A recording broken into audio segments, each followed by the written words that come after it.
Hello everyone, welcome to electrical department.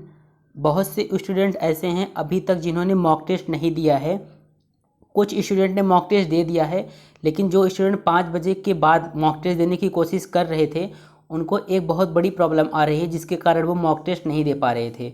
तो वो mock test देने के लिए आपको सबसे बड़ी प्रॉब्लम यही आ रही है कि आपका फेस जो है कैप्चर नहीं हो रहा है, और बिना फेस कैप्चर किए आप रजिस्ट्रेशन नहीं कर सकते हैं। आप आई एग्री वाला जो ऑप्शन होता है और उसके बाद प्रोसीड का जो ऑप्शन होता है उस स्टेप को आप कर पा रहे होंगे, लेकिन फेस कैप्चर नहीं हो पा रहा है, मतलब कि यह टेक फोटो नहीं हो पा रहा है। और आप लोगों के लिए एक प्रॉब्लम होगा कि आप रजिस्ट्रेशन के बाद प्रिंट नहीं ले पाए होंगे, या फिर जिन स्टूडेंट ने रजिस्ट्रेशन के बाद प्रिंट नहीं लिया तो उनको कोई दिक्कत हो सकता है, नहीं हो सकता है। और भी आप लोगों ने जो वीडियोस पर कमेंट किए हैं उन सब के बारे में भी हम बात करेंगे। तो इस वीडियो में हम आपके डाउट सॉल्व करने की कोशिश करेंगे, जो भी क्वेश्चन आपने कमेंट में पूछा है। तो वीडियो को पूरा अंत तक देखिएगा, आपके लिए ये वीडियो बहुत ही हेल्पफुल होने वाला है। सबसे पहले इस टॉपिक पर हम बात कर लेते हैं कि अगर आप रजिस्ट्रेशन कर लिए हैं और मॉक टेस्ट भी दे चुके हैं, लेकिन आपने प्रिंट नहीं लिया, तो क्या आपको कोई दिक्कत हो सकती है? क्योंकि इस बारे में बीटीयूपी ने लेटेस्ट अपडेट जारी किया था, पहले ही जारी कर दिया था। जब मॉक टेस्ट के लिए अपडेट आया था तभी जारी कर दिया था कि अगर आप रजिस्ट्रेशन के बाद प्रिंट नहीं लेते हैं तो दिक्कत होगा कि नहीं होगा। तो आपको बता दें कि रजिस्ट्रेशन के बाद प्रिंट इसलिए लिया जाता है ताकि आपके पास उसमें जो डिटेल्स दी गई हैं, जैसे कि आईडी दिया गया है, पासवर्ड दिया गया है और सब्जेक्ट भी दिया गया है, ईमेल आईडी वगैरह। तो अगर आप प्रिंट ले लेते हैं तो आपके पास एक प्रूफ हो जाएगा कि हमने रजिस्ट्रेशन कर लिया है, हमारा फेस वगैरह सब कुछ मैच किया था, मतलब कि फेस वगैरह कैप्चर हो चुका था। तो ये प्रूफ के लिए होता है। बाकी रजिस्ट्रेशन के बाद अगर आप प्रिंट नहीं ले पाए हैं तो परेशान होने की कोई बात नहीं है। ऐसा कोई दिक्कत नहीं होने वाला है कि आप रजिस्ट्रेशन के बाद प्रिंट नहीं लेंगे तो आप एग्ज़ाम नहीं दे पाएंगे या फिर रजिस्ट्रेशन मॉक टेस्ट नहीं दे पाएंगे, ऐसा कोई दिक्कत नहीं है। क्योंकि जो नोटिस आया था आपको वो दिखा देते हैं ताकि आपको भी विश्वास हो जाए कि जो हम बता रहे हैं वो सही है।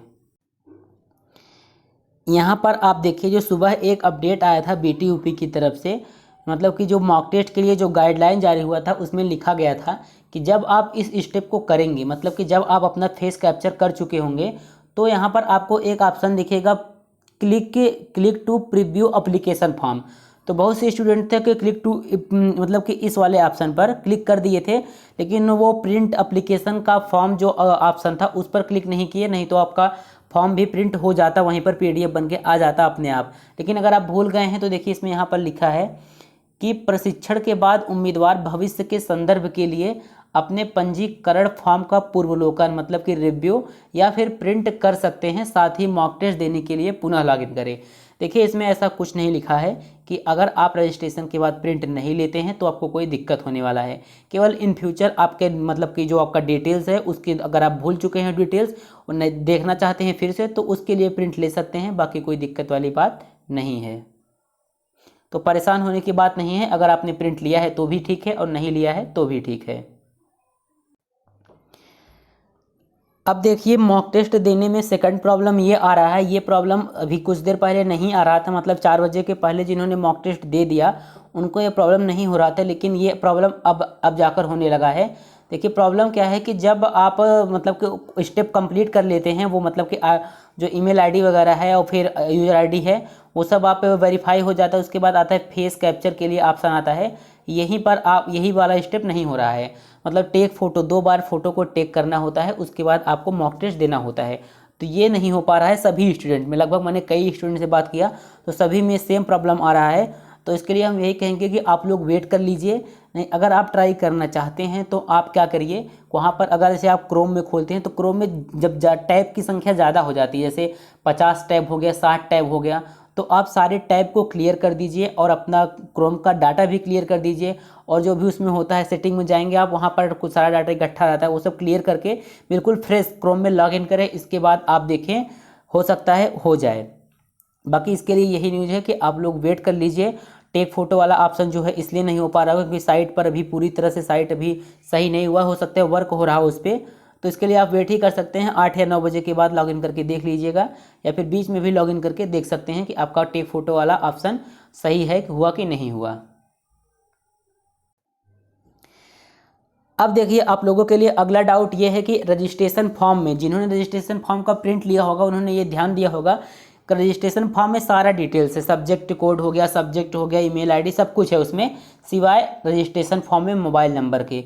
तो रजिस्ट्रेशन फॉर्म में मोबाइल नंबर नहीं दिया गया है और नहीं ऐसा सुविधा प्रदान किया गया है कि आप रजिस्ट्रेशन फॉर्म में मोबाइल नंबर अपना फिल कर पाएँ। तो इसके लिए भी परेशान होने की बात नहीं है। कई स्टूडेंट से जो भी मॉक टेस्ट दे चुके हैं उनसे हमने पूछा तो सब लगभग सभी के रजिस्ट्रेशन फॉर्म में मोबाइल नंबर नहीं है। तो हो सकता है मोबाइल नंबर का ज़्यादा ज़रूरत ना हो, इसलिए BTUP ने क्या किया, मोबाइल नंबर को वहाँ पर नहीं दिखाया। ईमेल आईडी ज़्यादा ज़रूरी था जिस पर नोटिस वगैरह भेजा जाता है, तो वहाँ पर ईमेल आईडी दिख रहा है, सब कुछ दिख रहा है कि सिवाय मोबाइल नंबर के। तो इसके लिए भी आपको परेशान होने की ज़रूरत नहीं है क्योंकि सभी में ये सेम प्रॉब्लम है। तो मुझे लगता है ये कोई ज़रूरी नहीं है मोबाइल नंबर, इसलिए नहीं दिया गया है।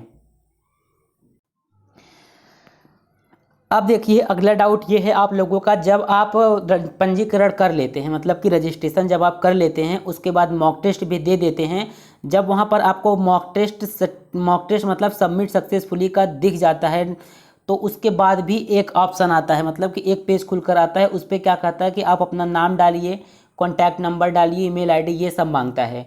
तो कई स्टूडेंट ने मेरे पास ये पूछा कि इसको भरना ज़रूरी है कि नहीं ज़रूरी है। तो इस वीडियो में आपको बता दे रहे हैं कि ये भरना ज़रूरी नहीं है, क्योंकि देखिए जैसे भी आप कोई ऐप वगैरह चलाते हैं तो ऐप को चलाने के बाद देखिए वहाँ पर एक 5 स्टार रेटिंग मांगा जाता है और उसमें बोला जाता है ना कि मतलब कि कैसा था है। तो सेम चीज़ यहाँ पर वो भी वही है कि जब आपने मॉक टेस्ट दे दिया तो उनको यहाँ पर बताना है कि आपको मॉक टेस्ट देने में कोई दिक्कत तो नहीं हुआ, या फिर आपके पास कोई भी क्वेरी हो तो आप यहाँ पर भेज सकते हैं, वो लोग इस पर रिस्पॉन्स करेंगे। मतलब कि आपको हो सकता है ईमेल के माध्यम से रिस्पॉन्ड करने की कोशिश करें जो भी आपको प्रॉब्लम हो। इसीलिए यहाँ पर नाम और ईमेल आईडी, मतलब कि डिस्क्रिप्शन वगैरह जो भी प्रॉब्लम हुई, ये सब चीज़ें आप भर के उनको मेल भी कर सकते हैं। देखिए ये आप लोग तभी फिल करिएगा जब आपको वास्तव में मॉक टेस्ट देने में कोई दिक्कत आया हो, या मॉक टेस्ट में कोई चीज़ आपको ना सही लगा हो कि ये सही नहीं है, तो यहाँ पर आप फिल करके उसको भेज सकते हैं। और नहीं भी भेजते हैं तो भी कोई दिक्कत नहीं, और भेज देते हैं तो भी कोई दिक्कत वाली बात नहीं है। तो इसमें भी परेशान होने की कोई बात नहीं है। देखिए सभी स्टूडेंट इसी वाले ऑप्शन को लेकर ज़्यादा परेशान होंगे, जिसके बार हम फिर से बता देते हैं। यहाँ पर क्या होगा, जब आपका मतलब कि कैमरा आप ऑन कर लेंगे तो एक बार यहाँ पर फोटो आपका आएगा, एक बार यहाँ पर आएगा। एक बार इस पर क्लिक करेंगे तो यहाँ पर सक्सेस हो जाएगा, फिर क्लिक करेंगे तो इस पर सक्सेस हो जाएगा।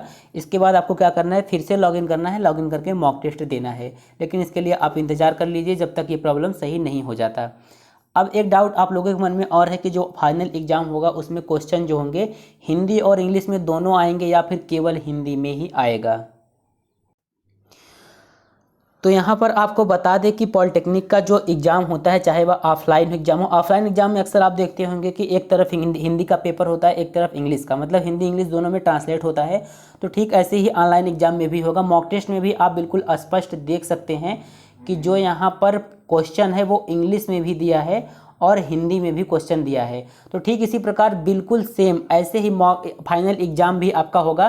पहले इंग्लिश में क्वेश्चन दिया रहेगा, उसी के नीचे हिंदी में भी क्वेश्चन दिया रहेगा। तो परेशान होने की कोई ज़रूरत नहीं है कि इंग्लिश में ही क्वेश्चन रहेगा, लेकिन प्रायोरिटी ज़्यादा इंग्लिश को दिया जाएगा। अगर कोई ऑप्शन वगैरह है कि इसका हिंदी में दूसरा अर्थ निकलता है, इंग्लिश में दूसरा अर्थ निकलता है, तो प्रायोरिटी ज़्यादा इंग्लिश को ही दिया जाएगा। तो ये डाउट भी आप लोगों का क्लियर हो गया होगा कि क्वेश्चन जो होगा हिंदी और इंग्लिश दोनों में रहेगा। ये वीडियो बहुत लंबा हो जाएगा, इसलिए अब इतना ही अपडेट आप लोगों को बताए हैं, और बाकी का जो आगे का अपडेट आएगा, जब भी आप लोगों का फ़ोटो कैप्चर होने लगेगा तो हम वीडियो के थ्रू या फिर अपने टेलीग्राम चैनल पर टेक्स्ट मैसेज करके आपको हम बता देंगे कि तब जाकर आप लोग अपना मॉक टेस्ट दे सकते हैं। और 24/7 मतलब किसी भी समय आप लोग मॉक टेस्ट दे सकते हैं, कोई टाइम निर्धारित नहीं है इसके लिए। तो अगर अब कोई अपडेट आता है तो अब हम अगले वीडियो में आपको बताएंगे, और मुझे उम्मीद है ये वीडियो आप लोगों के लिए हेल्पफुल होगा।